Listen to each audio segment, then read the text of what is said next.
हस्तिनापुर नामक एक सुंदर गांव में आदित्य और हरिता नामक पति पत्नी रहते थे। उनके बीना नामक एक सुंदर सी बेटी भी थी। आदित्य उसी गांव में गोभी मंचूरियन बनाकर बेचता था। वह हमेशा बहुत अमीर आदमी बनने के बारे में सोचता था। ऐसे ही वो दिन में सपने देखते देखते वो अपने निजी ज़िंदगी को भूल ही जाता था। एक दिन आदित्य गोभी मंचूरिया बनाकर उसे बेचने लगता है। गोभी मंचूरिया, ताज़ा और स्वादिष्ट गोभी मंचूरिया, एक प्लेट का सिर्फ 40 रुपये। आइए बाबू आइए। उसके चीखे सुन और उसके दुकान से आ रहे अच्छे सुगंध को देख सभी उसके दुकान के पास जाने लगते हैं और वहाँ का गोभी मंचूरिया खा के ऐसे कहते हैं, अरे वाह आदित्य, गोभी मंचूरिया एकदम मस्त है, कमाल है। अरे हाँ आदित्य, ये तो बहुत ही बढ़िया है, तुमने एकदम बढ़िया गोभी मंचूरिया बनाया है। ऐसे सारे लोग उसके गोभी मंचूरिया की तारीफ करते हुए खुशी से खाते रहते हैं। यही तो चाहिए मुझे, एक दिन ऐसे ही गोभी मंचूरिया बना बना कर बहुत अमीर बन जाऊंगा और बड़ा सा गोभी मंचूरिया बनाने वाला दुकान लगाऊंगा और वहाँ भी मैं नहीं बल्कि मेरे नीचे काम करने वाले वहाँ गोभी मंचूरिया बनाएंगे। मैं बहुत जल्दी ही बहुत ज़्यादा अमीर बन जाऊंगा। वो दिन दूर नहीं है जिस दिन मैं खुद का अपना दुकान चलाऊंगा और मुझे बहुत सारे पैसे मिलेंगे और मैं खुशी से जी पाऊंगा। ऐसे ही वो अपने ख्यालों में खो जाता है। आदित्य, आदित्य, अरे आदित्य, अरे ये क्या हो गया इसको? इतनी बार बुलाने के बावजूद भी नहीं सुन रहा है। हाँ, इसके बारे में ये तो सबको पता है। ये हमेशा अपने ख्यालों में खोया हुआ रहता है। ये दिन में ही सपने देखता है और निजी ज़िंदगी को भूल ही जाता है। इस गांव में अब तक किसी ने भी इसे मंचूरिया के पैसे नहीं दिए हैं। इतना खोया हुआ रहता है ये। चलो चलो, अब इसे बुलाकर कोई फ़ायदा नहीं। उस आदमी के ऐसे कहने पर वो दोनों वहाँ से बिना पैसे दिए चले जाते हैं। आदित्य के ये बर्ताव देख उसकी बीवी बहुत चिंतित होती है। उसको हमेशा इसी बात की चिंता रहती है कि आदित्य अगर निजी ज़िंदगी को भूलकर हमेशा सपनों में ही जीता रहेगा तो वो उनकी बेटी की पढ़ाई का क्या होगा, और इसी बात को लेकर वो हमेशा दुखी रहती थी। हर रोज़ अपने पति के बारे में और अपनी बेटी के बारे में ऐसे चिंतित होने से कोई फ़ायदा नहीं है। मुझे अब खुद ही कुछ करना होगा। मैं ऐसे देखते देखते अपनी बेटी की ज़िंदगी ख़राब नहीं कर सकती हूँ, इसलिए मैं खुद से पैसे कमाऊँगी। कोई भी काम करके मैं पैसे कमाकर अपनी बेटी को पढ़ाऊँगी। अरे हाँ, मेरे पिताजी तो अपने खेत में गोभी उगाते हैं ना, मैं भी उनकी सहायता करूँगी और ऐसे ही पैसे भी कमा सकती हूँ। तो चलो, मैं गोभी उगाकर आए हुए पैसों से अपनी बेटी को पढ़ाऊँगी। और अपने फैसले के मुताबिक ही हरिता अपने पिताजी के खेत में ही गोभी उगाते हुए उनकी मदद करते हुए आए हुए पैसों से अपनी बेटी को पढ़ाती है। ऐसे बहुत दिन बीत जाते हैं। एक दिन आदित्य जब अपनी दुकान पर गोभी मंचूरिया बना रहा था तो उसे एक आदमी अपनी कार से उसके आगे से निकलते हुए दिख जाता है। उसे देखकर वो अपने आप में सोचता है, मुझे जल्द से जल्द इस गांव में सबसे अमीर बन जाना होगा और उसके बाद मैं सबसे बड़ा कार खरीदूंगा और ऐसे ही सारा दिन उस गाड़ी में घूमता रहूंगा। ऐसे ही ख्यालों में खोए हुए वो दिन में ही सपना देखने लगता है कि वो उस गाड़ी में बैठा है और पूरा गांव सैर कर रहा है। इतने में वो भूल ही जाता है कि गैस पर गोभी मंचूरिया को लगा दिया है और उसे बंद नहीं किया।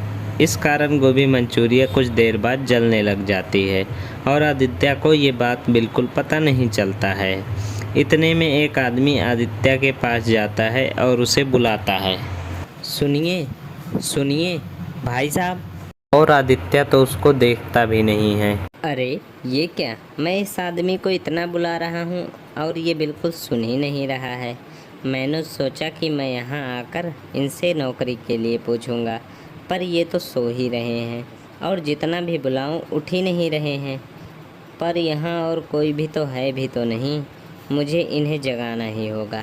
हेलो भाई साहब, आप सुन रहे हैं? भाई साहब उठिए। उस आदमी के जोर से बुलाने पर आदित्य अचानक से उठ जाता है। आह, कौन हो तुम? क्या चाहिए तुम्हें? भाई साहब, मैंने सोचा कि आपके दुकान में कोई काम हो तो कोई भी काम हो चलेगा, मैं कुछ भी करने के लिए तैयार हूँ। मैं अपने दुकान में काम खुद कर सकता हूँ। अरे यहाँ मैं आराम कर रहा था, अच्छा खासा एक सपने को देख रहा था और तुमने मुझे जगा दिया। चले जाओ यहाँ से, तुम्हारे कारण मेरा अच्छा सपना टूट गया। मैं तुम्हें कोई काम नहीं दूँगा। आदित्य के ऐसे कहने पर वो आदमी बहुत दुखी होता है और चुपचाप वहाँ से चलने ही लगता है कि इतने में उसे दुकान से जलने की बू आने लगती है। ये जलने की बू कहाँ से आ रही है? लग रहा है बहुत भयानक भी है। ये सोचते हुए वो इधर उधर देखने लगता है। इतने में उसे दिख जाता है कि बू आदित्य की दुकान से आ रही है और तुरंत आदित्य के पास जाकर कहता है, अरे भाई साहब, लगता है बहुत मेहनत करके आपने ये गोभी मंचूरिया बनाया है, पर आपने गैस बंद नहीं किया। शायद आप भूल गए होंगे। क्या मैंने गैस बंद नहीं किया? ये कहते हुए आदित्य गोभी मंचूरिया के पास भाग के जाता है। उसे बर्बाद होते देख वह बहुत निराश होता है। मैंने इस आदमी पर चिल्लाया है, फिर भी इसने मेरा भला ही चाहा है। लगता है ये बहुत अच्छा आदमी है और नेक इंसान है। अगर इसे मैं काम पर लगा लूँ तो दोबारा जलने से बचाएगा मेरे गोभी मंचूरिया को। और इसके सिवाय अगर मैं कभी अपने ख्यालों में खो गया तो ये मुझे संभाल लेगा। ये बेहतर है कि मैं इसे काम पर रख लूँ। सुनो, तुम्हारा नाम क्या है? जी, किरण। ठीक है किरण, तुम्हें कहीं जाने की ज़रूरत नहीं है। तुम मेरे यहाँ काम करोगे। कल से आ जाना। मैं गोभी मंचूरिया बनाऊँगा और तुम जाकर अपने ग्राहकों को दे दोगे, ठीक है? जी साहब, मैं कल से आ जाऊँगा दुकान पर। उनके फैसले के मुताबिक ही अगले दिन जब किरण काम पर आता है तो आदित्य गोभी मंचूरियन बनाते रहता है और किरण उन्हें ग्राहकों तक पहुंचाते रहता है। और हर रोज़ की तरह आदित्य उसके ख्यालों में खोए रहता है और पैसे लेना भूल ही जाता है। तब किरण सारे ग्राहकों को गोभी मंचूरिया पहुंचा के उनसे पैसे ले लेता है। रात होने के बाद आदित्य अपनी निजी ज़िंदगी में वापस आ जाता है और कहता है, हाँ, लगता है रात हो गया। चलो किरण, हम सामान लेकर घर चले जाते हैं। जी साहब। और आज के पैसे ये लीजिए। हाँ, मुझे तो पता भी नहीं था कि तुमने ग्राहकों से पैसे ले लिए हैं और तुम ये बात छुपा भी सकते थे, पर तुमने ऐसा नहीं किया और बहुत ही ईमानदारी से तुमने मुझे आज के पैसे दिए हैं। मैं हमेशा ख्यालों में खोया रहता हूँ और इसलिए कभी मैं ये पैसे लेकर घर नहीं गया और आज सिर्फ तुम्हारे कारण मैं ये पैसों को लेकर घर ले जाने वाला हूँ। मुझे बहुत खुशी हो रही है। ये लो, इसमें से आधा हिस्सा तुम्हारा। ऐसा कहकर किरण को उसमें हिस्सा देकर खुशी खुशी वो पैसे लेकर अपने घर जाता है। घर जाते ही, ये लो हरिता, आज के पैसे।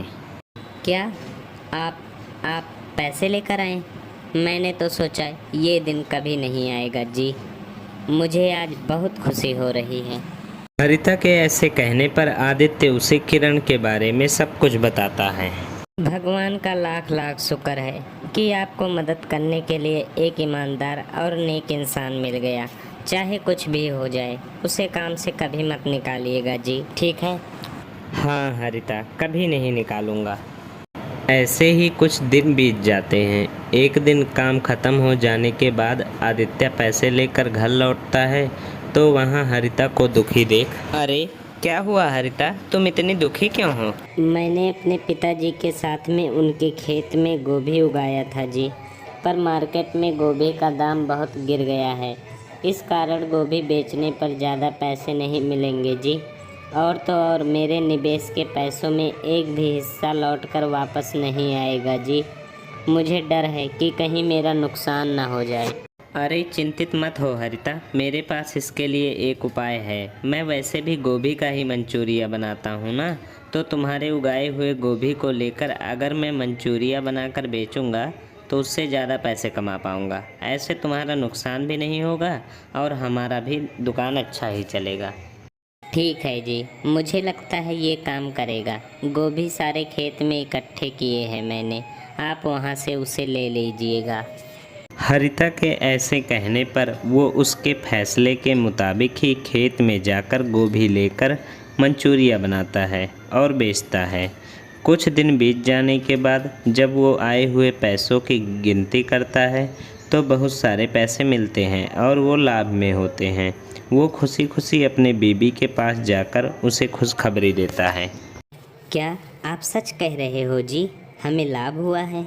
मुझे बहुत खुशी है जी। इसका मतलब तो ये है कि जब भी आप ख्यालों में खोए नहीं होते हैं तो आपका दिमाग भी बहुत तेज़ चलता है।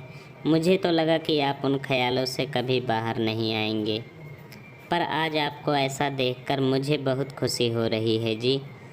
अब से हर साल मैं अपना गोभी उगाकर आपको दूंगी और आप ऐसे ही लाभ बनाएंगे। मंजूर है? हाँ हरिता, मुझे मंजूर है। उसके पास आए हुए पैसों में कुछ हिस्सा आदित्य किरण को देता है और बाकी के वो अपने दुकान में निवेश के रूप में लगाता है।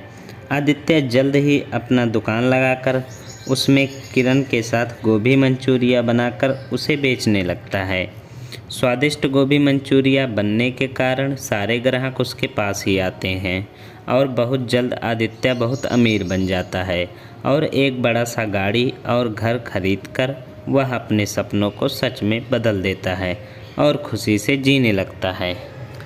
किरण, आज मैं अमीर हूँ, मेरे पास गाड़ी है, बंगला है और मैं खुश हूँ। ये सब सिर्फ तुम्हारे कारण हुआ है। अगर तुम मेरे पास भरोसे के साथ काम नहीं करते और ऐसे ईमानदार और नेक नहीं होते तो शायद मैं अपने सपनों को सच में कभी ना बदल पाता। मैं तुम्हारा ये एहसान कभी नहीं भूल पाऊँगा। अरे साहब, आप ये क्या कह रहे हैं? आपने अगर मुझे उस दिन नौकरी का एक मौका नहीं दिया होता तो मैं भी आपके साथ इतना ऊंचा नहीं आता और इतना मेरा ज़िंदगी नहीं बदल पाता। आज मेरे इस खुशी के कारण आप हैं। मुझे आपको धन्यवाद कहना चाहिए उस एक मौके के लिए। आदित्य को जल्द ही उसके गलती का एहसास होता है। ख्यालों में खोकर निजी जिंदगी को भूलना अच्छा नहीं है। ये जानकर तब से दिन में सपने देखना आदित्य छोड़ देता है। किरण और आदित्य दोनों दुकान में काम करते हुए हमेशा की तरह खुश रहते हैं।